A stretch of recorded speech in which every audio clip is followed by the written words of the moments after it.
Alright guys, so this is our trade recap for today. This is the first trade that I've taken this entire week. This week we had a ton of news, bunch of like red folded, this is next week's news, but for the week that is ending today, because today is Friday, we had FOMC on Wednesday, and then a bunch, this like caused the price action for Tuesday and Monday to be really bad, so I didn't trade Monday, Tuesday, Wednesday. I was on the charts Thursday looking to find a trade, but I just never found a trade.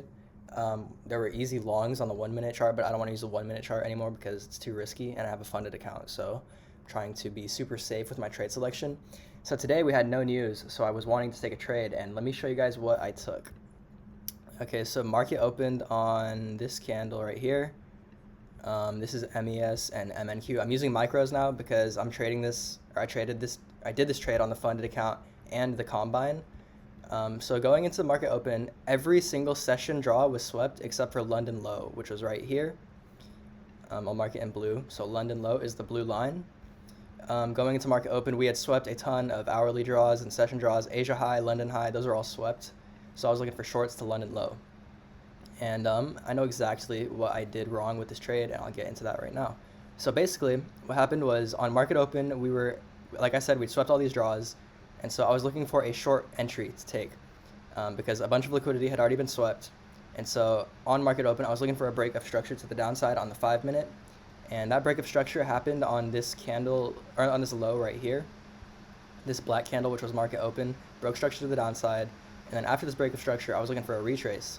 So we had the next candle form right here, this blue candle, and that caused us to have a fair value gap. And so we had this fair value gap form right here that was bearish, and so then after this fair value gap formed, I was like, okay, well, I'm looking for us to retrace into this fair value gap and then close bearish out of it. So what happened was we had this candle wick into equilibrium and the fair value gap, and then it closed bearish like this. And so this was a pretty strong bearish candle, so I entered off of the close of this bearish candle. The exact same time on NASDAQ, what was happening was, I'll try to find it. On NASDAQ, that same candle that I entered on, let me find it really quick. This is the exact same candle on NASDAQ, this blue candle right there. So what happened on NASDAQ was that we inversed a fair value gap off of this candle on the 5 minute. So this candle right here, the fair value gap was right here on NASDAQ, and this candle inversed it. And at that same time that it got inversed, I entered short. So we had an inverse fair value gap to the upside on NASDAQ, but we had an entry model on ES. So I took the entry model on ES, and I saw this inverse fair value gap, and I was kind of feeling like, I don't know if I should take that. But I took it anyways, and I risked really light today. I risked 5 contracts, micros on MES, and it was about $350 risk. You can see up here, it's a realized profit and loss is minus $347.45. So it's really light loss today. Again, I risked extremely light because this is on the funded account. I took the trade on the funded account, and I copy traded it to the combine. But the combine, I'm at $50,000, $50,264. The funded account, I'm at minus $347. So it's really, really small loss today. I minimized risk because I didn't want to risk on minis or risk heavy on the funded. But anyways, like I said, I entered short right here, and this trade legitimately took like 3.5 hours. Like, it literally just got stopped out right before I made this video.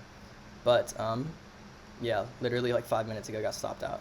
I was targeting London low, right, which was right here, and I know exactly what I should have done to fix or to prevent this loss. So basically, on the I'm gonna delete this by the way, but on the 1 hour time frame, we were in an uptrend, and this candle is basically where we were at on market open. So what I should have done was mark out the 1 hour move from the swing low to the swing high going into market open.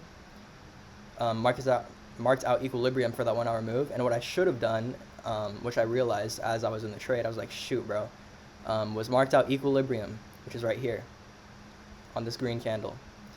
The reason why I should have marked out equilibrium was because price is very likely to push into equilibrium and then push back out. And so if I had marked out equilibrium on the hourly swing, I could have had like stop loss to break even once it hits here and take off like a partial profit, like half of the contracts. So yeah, that would have prevented me from losing today. But again, like setting stop loss to break even after hitting equilibrium right here would have been really, really like small profits. So I didn't really want to do that. But that would have been how to avoid this loss. And also just understanding that we inversed the fair value gap at the same time that I got my entry. So NASDAQ inverse this fair value gap, while ES got his entry. So technically they weren't correlated, but I was still pretty confident in the trade. And the trade ended up going up in profit like $300. Like this was like up $300 right here. I didn't take any partials, but I should have moved stop loss to break even once we hit this equilibrium of the hourly move.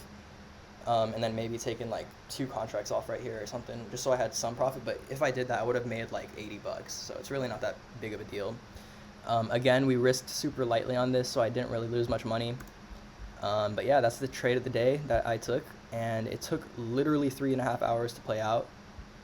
Just got stopped out, and it is 1:50 New York time. So yeah, that was a brutal burn. That was a slow burn.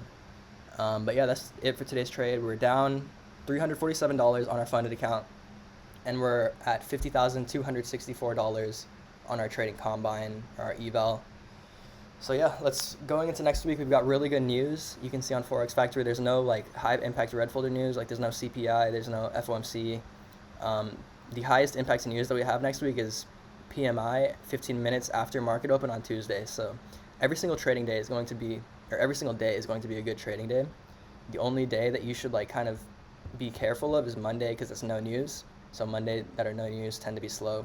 And Tuesday, just again, don't take a trade until 15 minutes into market open after red folder news has been released. Wednesday, we have no news. That's going to be a really good trading day. Thursday, red folder an hour before market open. That's going to be a good trading day. Friday, we have red folder an hour before market open. That's going to be a great trading day. So yeah, literally every day next week is going to be a good trading day, except maybe no news Monday. But yeah, that's it for today's video, y'all. Hopefully you learned something from this, and hopefully you guys are patient with your trades. Again, this was the only trade that I took the entire week. So the entire week I'm down $350, but last week I made like $1,300 something. So I'm still up on the month. But yeah, this is the trade of the day. It was a loss, small loss, and yeah, I'll see y'all in the next one. Peace.